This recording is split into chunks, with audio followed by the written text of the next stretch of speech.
Welcome to Kenton's videos. Enjoy the video. Open the Meesho app on your phone and sign in now. Use your phone number or email to authenticate the account quickly.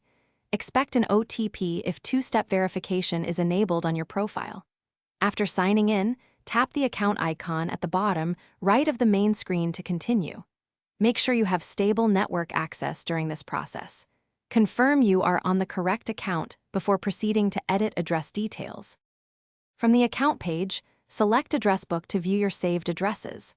Tap Add New to create a new entry or tap Edit next to an existing address. Enter the full PIN code, house number, street name, and landmark for accurate delivery. Use the map pin to adjust location within 3 to 5 meters if needed.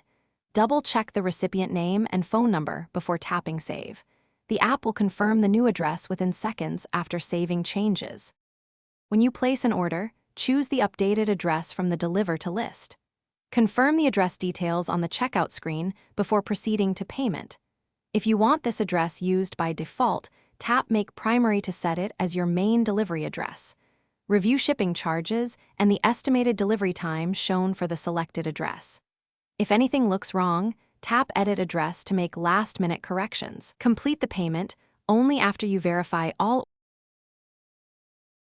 Thanks for watching. Consider subscribing if we helped you.